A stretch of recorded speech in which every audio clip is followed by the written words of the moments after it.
আপনারা দেখতে পাচ্ছেন যে ডোমারডিমলা নীলফামারী 1 আসনের ফ্যাসিস্টবাদী সরকারের যে এমপি ছিলেন আফতাবউদ্দিন সরকার, সাবেক এমপি, তাকে আজকে নীলফামারী জেলা জজ কোর্টে নিয়ে আসা হয়েছে।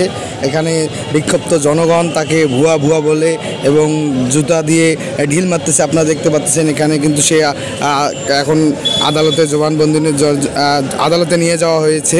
এখন আদালতের ভিতরে জিজ্ঞাসাবাদ, সুষ্ঠু তদন্তের জন্য তাকে নিয়ে আসা হয়েছে। আজকে কিন্তু আপনারা জানেন যে ঈদের দীর্ঘদিনের ছুটির পর আজকে আদালত খুলেছে। আর আজকে আদালতে ডোমারডিমলা নীলফামারী 1 আসনের সাবেক সংসদ সদস্য আফতাবউদ্দিনকে নিয়ে আসা হয়েছে। এখানকার জনতা দেখতে পাচ্ছেন আপনারা, অনেক জনতা ভিড় করেছে। জনতার মধ্যে উচ্ছ্বাস শুধু একটাই, তার ফাঁসিদণ্ড, তার ফাঁসি চায় জনগণ, ভুয়া ভুয়া বলে চিৎকার করতেছে। এখানে অনেক পর্যালোচনা এখানে সব বিষয়ে যদি আপনারা একটু খেয়াল করেন দেখতে পারবেন যে তাকে জনগণ মানে পায়ের জুতো দিয়ে ঢিল মারেছে, এরকম অবস্থাও এখানে হয়ে গেছে আজকে। তো আফতাবউদ্দিন সরকারের আমলে যে নিষ্ঠুরতা, ভয়াবহ চাঁদাবাজি, টেন্ডারবাজি, খুন, গুম, মিথ্যা মামলা, হয়রানি নানা রকম কিন্তু হয়েছে।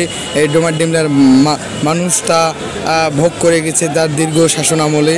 তো এই জন্য মানুষ ক্ষুব্ধ হয়ে আজকে আদালত প্রাঙ্গণে এসেছে। তার ডোমারডিমলার জনগণ কিন্তু এই আফতাবউদ্দিন সরকারের ফাঁসি কামনা করে এবং তার কঠিন থেকে কঠিন বিচার আশা করে ডোমারডিমলার জনগণ। কারণ তার শাসন আমলে দীর্ঘ যে শাসন আমল ছিল তার, কারণ তিনি 3 বারের মতন এমপি হয়েছেন। 3 বারে মানে এক ব্যাপক হত্যাকাণ্ডের সাথে তিনি জড়িত আছে। আজকে নীলফামারী জেলা জজ আদালতে তাকে আনা হয়েছে জিজ্ঞাসাবাদের জন্য। এখানকার জনগণ বিশ্বাস করবেন কি করবেন না, হাতে ডিম সহ নিয়ে এসেছে তাকে ঢিল মারার জন্য। এমন অবস্থা হয়ে গেছে যে ঢিল দিয়েছে, ডিম দিয়ে ঢিল দিয়েছে, এরকমও অবস্থা হয়ে গেছে। কিন্তু জুতা দিয়ে মানুষ নিক্ষেপ করেছে তাকে। জুতার মানে কি বলবো, ভাষায় পাচ্ছি না। তার যেহেতু দীর্ঘ শাসন আমলে এরকম অত্যাচার, অন্যায়, জুলুম মানুষের সাথে করেছে, সেই মানুষগুলো আজকে এসেছে তার বিচারতে, কঠিন থেকে কঠিন বিচারের দাবিতে। আমরা এখন দেখতে পাচ্ছি যে তাকে কিন্তু কোর্ট থেকে, আদালত থেকে, আদালতের বাইরে নিয়ে এসে পুলিশের যে গাড়ি আছে তাকে গাড়িতে হেফাজতের সামনে ওঠানো হচ্ছে।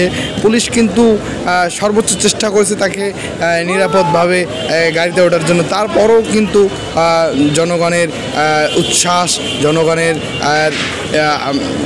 করা এই মানুষটাকে যে দেখতে পাচ্ছেন, এই মানুষটাকে দীর্ঘ সময় ধরে এই মানুষটার সাথে অন্যায়, অবিচার, জুলুম করে গেছে। এ আপনার কি ধ্বংস করেছিল?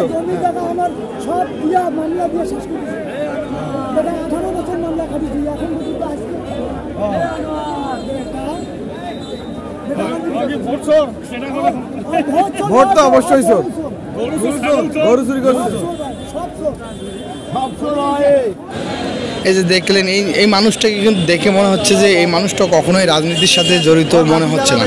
কারণ এই সাধারণ মানুষগুলোর সাথে যে অন্যায়, অবিচার, জুলুম করা হয়েছে তা আসলে কিন্তু মেনে নেওয়া যায় না। একটা কথা আছে, যখন ক্ষমতা থাকে তখন ক্ষমতার দাপট আমরা দেখার চেষ্টা করি, কিন্তু এই যে আজকে তার কিন্তু ক্ষমতা নেই। সাধারণ জনগণ তার বিপক্ষে যে কথা বলতেছে, যেই মানুষটার পক্ষে এক সময় তোমার নেতা আমার নেতা বলতো, সেই মানুষটাকে আজকে ভোট চোর বলতেছে। অর্থাৎ এটাই হচ্ছে তার সময়ের তার উপযুক্ত জবাব। যে মানুষটা দীর্ঘ 15 বছর ধরে ক্ষমতায় ছিল, ফ্যাসিস্টবাদী সরকারের এমপি হিসাবে যোগদান করেছিল, ডোমারডিমলার প্রতিনিধিত্ব করেছে, আজকে সেই মানুষটার জনগণ ফাঁসি চাচ্ছে, সেই মানুষটার আজকে মৃত্যুদণ্ড চাচ্ছে। এখানে দেখতেছেন সাংবাদিকরা তাদের আজকের যে ছিল আইনজীবী ছিল বিপক্ষে, সেই আইনজীবীর কথা শুনতেছি। চলেন আমরা তা শোনার চেষ্টা করি।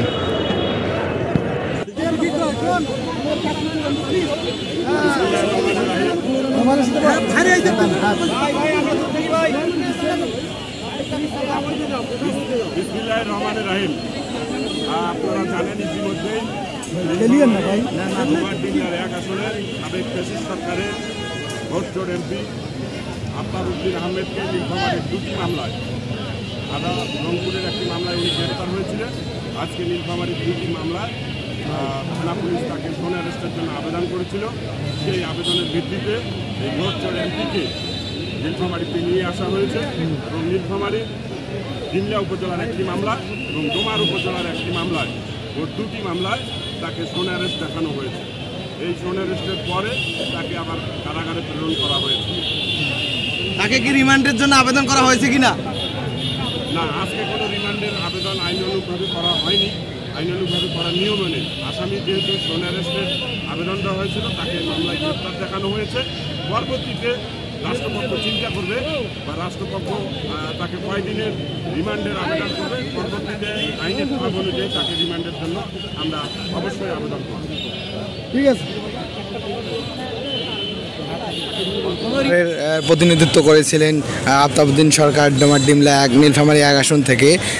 তাকে আজকে যেহেতু জেলা জজ আদালতে আনা হয়েছে জিজ্ঞাসাবাদের জন্য, তার কিন্তু আসলে দুটি মামলা, একটি ডোমারে হয়েছে আর একটি ডিমলায় হয়েছে। আর একটি মার্ডার মামলায় তিনি রংপুরে, একটি মামলায় তিনি যে মামলায় তাকে গ্রেপ্তার করা হয়েছে সেটি হচ্ছে যে রংপুরে একটি মার্ডার মামলায় তাকে মার্ডার মামলার কারণে তাকে গ্রেপ্তার করা হয়েছে রংপুর থেকে।